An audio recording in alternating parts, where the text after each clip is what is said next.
Welcome back to Lessons in Leverage. I'm your host, Spencer Lowe, and today we are diving into a high leverage mindset that allows you to question limitations and challenge what you think is possible. Welcome to Lessons in Leverage, the podcast that takes you behind the scenes of success. We'll help you unlock the secrets of leverage so you can amplify your impact in the world. Here's your host, Spencer Lowe. Two of my favorite quotes about the impossible are: one, those who don't think it's possible should get out of the way of those who are actually doing it.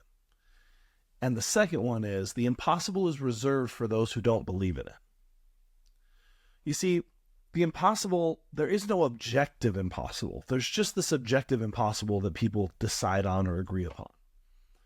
And when we say something's impossible, what we're really saying is, I don't know how to do that. I don't know how that could work. I don't know how that could happen.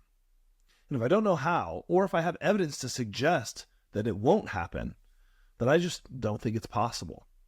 But impossible is just a cop-out. Impossible is a decision to just not push yourself to try to achieve it. Because if it's impossible, then it's reasonable for you to not try. And so when you're inclined to say something is impossible, you should immediately question, why do I want so bad to not have to try on this? Why do I not want to have to put the effort into this? And uncover that why first. Because if you find a why that is meaningful to you, a why you need to go after that, a why that makes you feel like you could find a way to do it, a why that is so important to you that you'd be moving heaven and earth to make it happen, then what you'll find is a lot of things that are dubbed impossible are actually possible. Now, there's a very clear process for this. Again, if you want to feel like something's impossible, you need to start with how, and usually you're going to not know how. And that's going to create that doubt that leads to you saying, well, that's not possible. But if it was possible, then what you would want to do is start with, first of all, I can't get so caught up in how I need to get much clearer about what. What is it that we're talking about? What's the real goal or outcome that we're talking about? And why is that such an important and critical goal for me? Why am I willing to do anything that it takes to get that result? The easy example is if your loved ones were on the line, they were going to die if you didn't find a way. Imagine how much more willing you'd be to try. Imagine how committed you'd be to finding a way. And when you start with that level of purpose, that level of a why that is deeply motivating to you and really critical for you, then you unlock a much stronger toolbox of problem solving to figure out the how. So start with, what is the result? And then, why is it so important? And then move to how last. And what you're going to find is that things that originally seemed impossible are possible. Now, just because everything's possible doesn't mean everything is going to be pursued. You may not be willing to do what it takes to achieve something. You may not want some of the prices that you'd have to pay for something. You may not want the trade-offs that would be associated with a certain goal. That's all okay. That doesn't mean it's impossible. But it's important that we're clear in our language about the difference there. It's one thing to say, I'm not willing to put the time into that right now. Okay, well, that's a very different thing than that's impossible. Impossible takes you out of the thought process. It turns you into a victim instead of an empowered creator. And it makes you subjected to the rules imposed upon you by others, generally by others who may not even have your best interest at heart. So when you find yourself with a big challenge and you think, oh, that's not possible, change the question.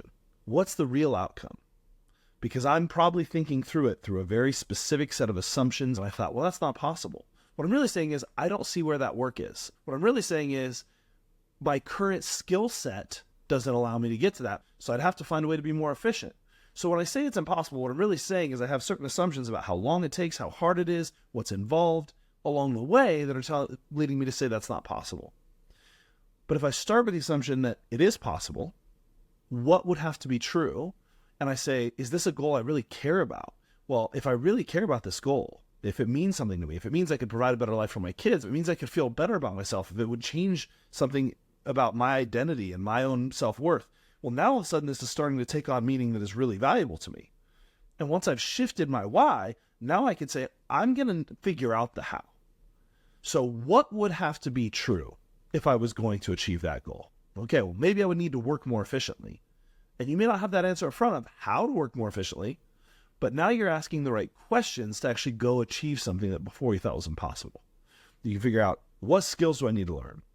And on the other side, what is the outcome? Is the outcome just accelerate my career? Is the outcome, because there's different hows associated with different goals. Sometimes we link certain outcomes in our brain and we're like, oh, there's other things that are limiting your career growth.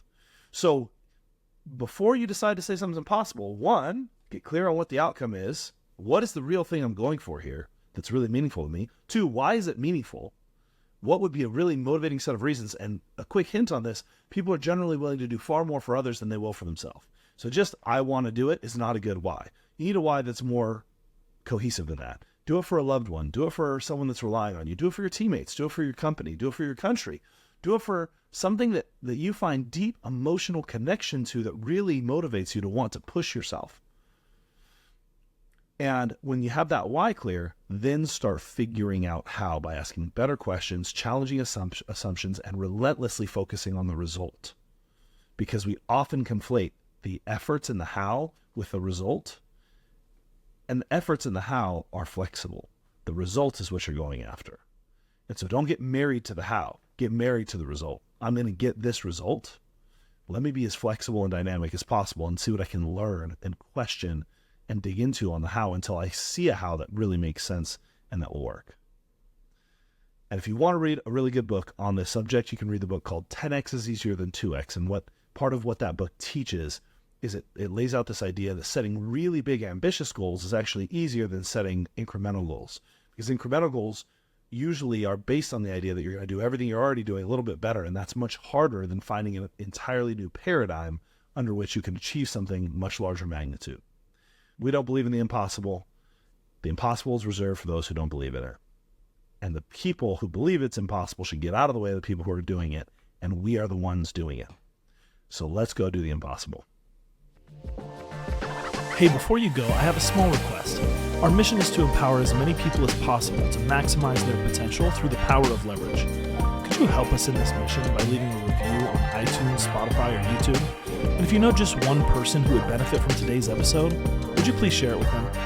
Your support means the world to us, and we are thrilled to have you in the community. Thank you for being a part of our journey and helping us grow. You can find show notes for today's show and past shows at lessonsinleverage.com, which also has links to connect with me personally and connect with our various podcast channels across your favorite social networks. A big thanks to Solve.cloud, who sponsored this episode. They're a group of expert consultants that help SaaS and financial services companies to implement, optimize, and manage Salesforce.com. They can help you with custom integration solutions and are helping customers to implement some of the most important generative AI technologies. You can find them at solved.cloud.